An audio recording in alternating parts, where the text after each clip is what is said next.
Hello, everybody. Welcome to the ultimate episode of Fireside Chats with Farina regarding Mansfield Park. Not the last episode. We're going to have more Fireside Chats. This is the last Mansfield Park episode. We're here to talk about Welcome to Mansfield.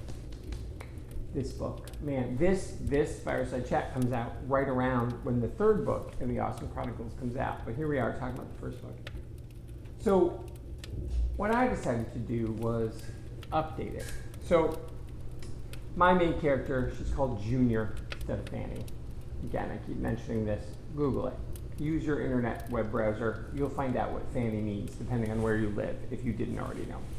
But what I tried to do was tell this really modern story with a character who hits all the beats of the original Mansfield Park. She has to be poor. She has to have a bad relationship with her parents, specifically her dad. It needs to be fraught. She has to love her older brother. That's the most important relationship in her life at that time. And her little sister, one step down, is close to her, but she's still got some growing to do. I had this framework for who a character could be because Jane Austen gave it to me.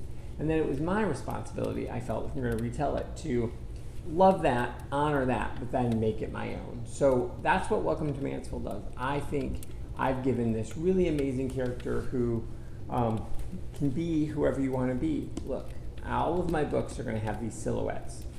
I don't describe the characters outside of physical shit. So she's short. She's from the South. She has an accent. She wears scarves all the time because she has a nervous condition. Those are the things that you need to know. The rest is up to you, what she looks like. Everything else is going to be you. So I'm really hoping that as people give my books a chance, if you go and pick up Welcome to Mansfield, if you haven't read it yet, please get it. Read it, give it a chance, and maybe you can see yourself in here. And sure, Junior is female in this book, but it shouldn't matter. All of us have been outsiders. All of us have been the good kid. And that's the most important thing, is Junior's good.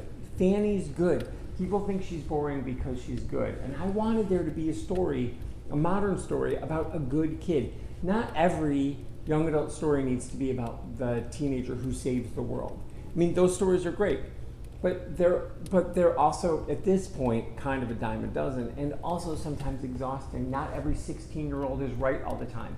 16-year-old's wrong. 52-year-old's wrong. People are wrong.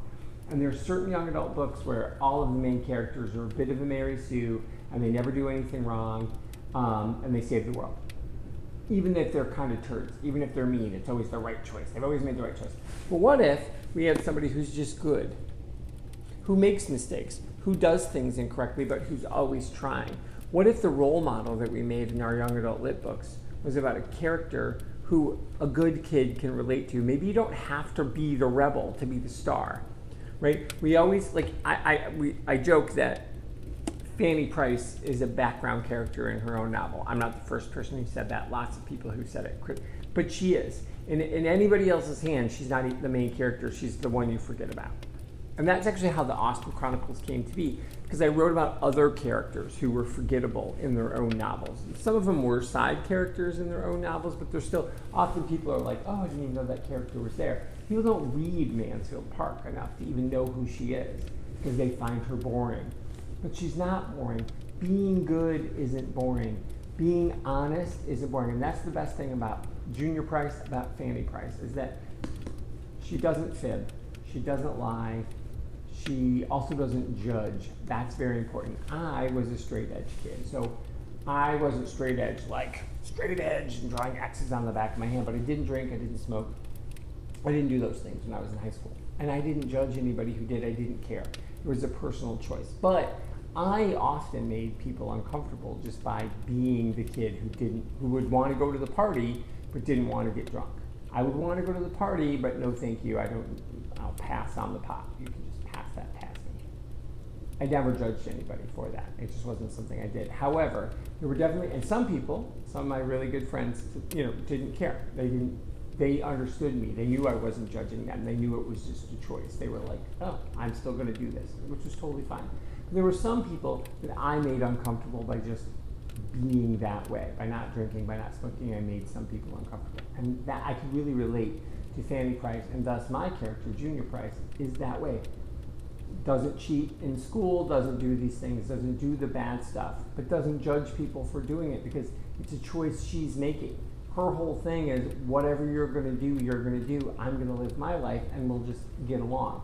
And I think that is something that kids need to know too, is like you can make your own choices without being judgy, and you can make your own choices without being judged. That's the most important thing that we can learn from Mansfield Park. And I hope that's what people get from Welcome to Mansfield. That's what I did. That's why I wrote it the way that I did. That's why Junior's the way that she is. I can relate to her. And as we go through the series, all the books, I relate to all of the characters some way or another. And that's kind of where I relate to Junior. I understand what it's like to just sort of want to be who you are, but also sometimes you make people uncomfortable. We like it when everybody goes along to get along, and when somebody says no thank you, that makes people uncomfortable. And no thank you is her magic, are her magic words in this book. So I hope you pick it up. I hope you like it. I hope you liked this first round of Fireside Chats as we come to an end. And we'll see what happens next. Up next, we're going to talk about Sense and Sensibility. There may be fewer episodes. There may be more episodes. We'll just let it go and see where it happens. But looking forward to talking about that. Let me know what you thought about this. Have you read Mansfield Park? Have you not read Mansfield Park? Do you want to now? Have you read this award-winning novel? I hope that you have. Anyway, thanks for watching, and we'll see you in a couple weeks when we start talking about Sense and Sensibility. See you then.